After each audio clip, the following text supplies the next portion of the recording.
Assalamualaikum warahmatullahi wabarakatuh. Perkenalkan, nama saya Putri Mayasari dengan NIM 2230012 dari Prodi S1 Akuntansi. Saya adalah mahasiswi dari Fakultas Ekonomi STY KBP Padang. Baiklah, pada video kali ini saya akan menjelaskan tentang hukum Gosen. Perlu kita ketahui bahwasannya hukum Gosen terbagi menjadi dua, yakni hukum Gosen 1 dan hukum Gosen 2. Hukum Gosen 1 disebut juga hukum guna marginal yang terus menurun. Bila jumlah barang yang dikonsumsi pada waktu tertentu terus ditambah, maka guna total yang diperoleh akan bertambah. Tetapi guna marginal akan semakin berkurang bahkan bila konsumsi terus dilakukan. Guna total akan menurun dan guna marginal menjadi nol bahkan di bawah nol. Syarat berlakunya hukum Gosen 1 yaitu 1. Benda atau barang yang dikonsumsi sejenis atau hanya semacam saja. Ketika berbicara mengenai hukum Gosen 1, hal ini bisa terjadi jika benda atau barangnya satu jenis tidak dicampur-campur, karena setiap barang atau benda yang dikonsumsi memiliki tingkat utilitas yang berbeda pula. Jadi, ketika ingin menerapkan hukum Gosen, kita harus terlebih dahulu menentukan barang atau benda mana yang akan kita konsumsi, tentunya sesuai dengan kebutuhan kita. 2. Pelaksanaan konsumsi atau pemenuhan berlangsung secara berkelanjutan tanpa jeda. Hukum Gosen akan muncul ketika konsumen melakukan konsumsi secara terus-menerus dan berkelanjutan tanpa jeda waktu, karena ketika ada sebuah jeda waktu, mood atau kepuasan kita akan kembali pada titik normal, dan itu tidak akan mempengaruhi utilitas yang ada. Jadi, ketika ada jeda waktu, konsumsi tidak memunculkan hukum Gosen 1 dan pastinya akan berjalan seperti biasanya. Hukum Gosen 1 juga tidak akan berlaku dalam beberapa keadaan, yaitu 1. Benda atau barang yang dikonsumsi berbeda atau tidak sejenis. Benda berbeda tentunya akan menimbulkan sebuah kenikmatan serta kepuasan yang berbeda. Bisa saja benda satu hanya sekali konsumsi atau sudah mencapai puncak kepuasan. Ada juga benda yang butuh beberapa kali konsumsi untuk mencapai puncak kepuasan. Maka dari itulah benda campuran dalam sebuah konsumsi tidak akan memberlakukan hukum Gosen 1. 2. Ada selang waktu di antara konsumsi satu dan lainnya. Selang waktu pada sebuah konsumsi akan mempengaruhi utilitas yang diperoleh oleh konsumen. Selang waktu akan membuat konsumen mengatur ulang mood dan kondisi konsumen itu sendiri. Ketika ada jeda, maka konsumsi akan menjadi baik dan tidak akan berubah menjadi negatif. Berbeda jika konsumsi dilakukan secara terus-menerus tanpa jeda, maka hal inilah yang membuat hukum Gosen 1 tidak berlaku dalam sebuah konsumsi. 3. Tidak berlaku pada barang yang memabukkan atau psikotropika. Semua benda atau barang yang dikonsumsi oleh konsumen memiliki peluang yang memberlakukan hukum Gosen 1 di dalamnya, kecuali untuk miras dan narkoba. Dua benda ini tidak akan membuat konsumen jenuh atau bosan ketika menggunakannya secara terus-menerus, melainkan malah membuat konsumen semakin ketagihan dan ingin lagi dan lagi. Karena dua benda ini memiliki sifat dasar memberi kecanduan bagi konsumennya. Contoh hukum Gosen 1 dalam kehidupan saya sehari-hari, seperti 1. Ketika saya sedang bersepeda dan merasa kelelahan akibat olahraga tersebut, sehingga saya minum 1 gelas air, kemudian minum air 2 gelas terasa lebih nikmat, dan minum 3 gelas air terasa makin lebih nikmat. Dan ketika saya minum yang keempat gelas, perut saya sudah mulai kembung. Dan akhirnya apa yang saya rasakan dari gelas yang keempat menjadi enak. 2. Pada suatu ketika HP merek X menjadi booming dan digemari oleh semua orang, begitu juga yang saya lakukan, di mana saya membeli HP merek X tersebut. Setelah membelinya, saya sangat puas dan bahagia. Tingkat utilitasnya tinggi, mencapai 20. Kemudian saya menggunakannya selama sebulan, tingkat kepuasannya stabil. Tapi di bulan kedua, tingkat utilitas pemakaian HP itu menurun, dan hingga pada bulan kelima, saya pun bosan dan tertarik pada HP merek lain lagi. Inilah yang menunjukkan bahwasannya hukum Gosen berlaku dalam masalah yang saya alami.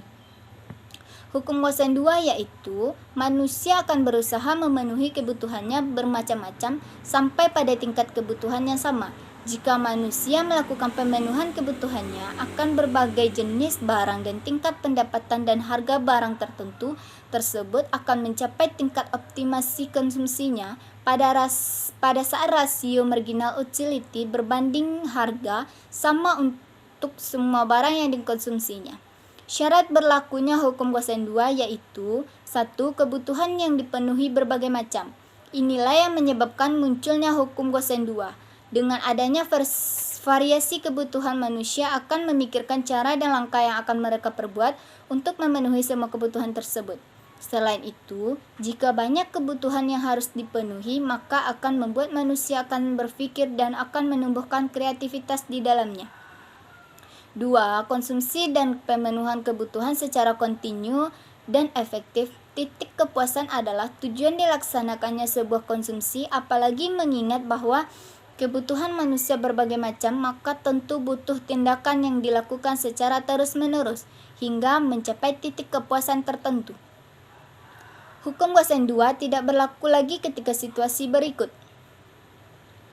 1. Hanya sejenis barang yang dikonsumsi. Tidak mungkin kebutuhan manusia hanya sejenis saja, kecuali ketika lapar baru kebutuhannya satu, yaitu makan, ketika haus kebutuhannya minum. Namun ketika berbicara mengenai kebutuhan manusia, maka beraneka ragam yang ada dalam hukum Gosen 2 yang dibahas adalah kebutuhan secara menyeluruh. Jika hanya satu jenis kebutuhan akan masuk dalam pembahasan hukum Gosen 1. 2. Tidak untuk membahas narkotika dan minuman keras. Untuk permasalahan miras tidak masuk lingkup hukum Gosen lagi. Karena pada dasarnya miras dan narkoba itu bukan sebuah kebutuhan yang harus dipenuhi. Ketika seseorang sudah masuk pada pemakaian dua benda tersebut, maka kebutuhan hidup sehari-hari yang lebih penting akan terganggu. 3. Tidak terdapat jarak waktu antara pemenuhan pertama dan kedua dengan orang yang berbeda-beda. Selanjutnya kita akan membahas mengenai dua aspek yang ada dalam hukum Gosen ini, yakni kegunaan total utility, dan kegunaan marginal utility. Kegunaan total merupakan sebuah total kepuasan yang diperoleh oleh individu atau seorang konsumen itu aktivitas konsumsi terdapat suatu produk baik itu barang maupun jasa dan dilaksanakan pada periode-periode tertentu. Misalkan dalam 1 tahun atau 1 bulan dan lain sebagainya. Dalam kegunaan total ini ada sebuah problematika yang akan dibahas, yakni kegunaan total seorang konsumen akan meningkat seiring dengan pertambahan yang didapat dari konsumsinya. Namun, manfaatnya berbanding terbalik dengan kegunaan, yakni akan semakin berkurang.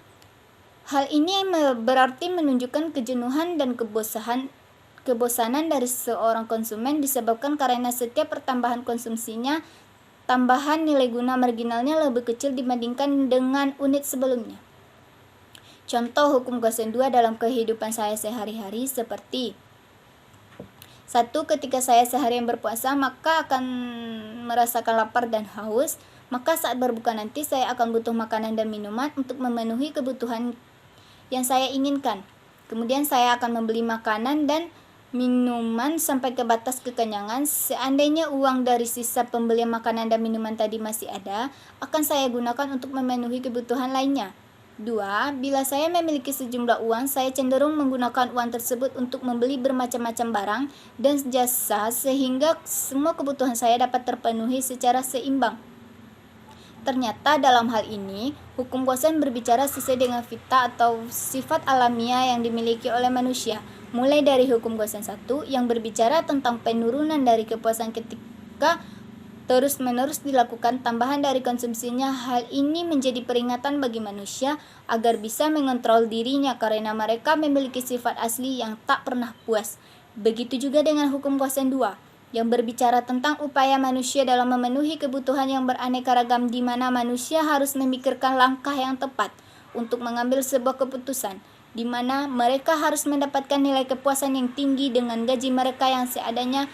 Untuk itulah hukum Gosen akan hadir menjadi salah satu acuan manusia dan dalam beraktivitas di dunia perekonomian.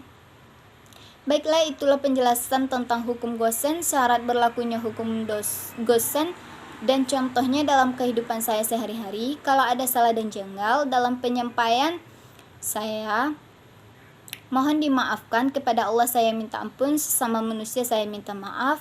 Wabillahi taufiq wal hidayah. Assalamualaikum warahmatullahi wabarakatuh.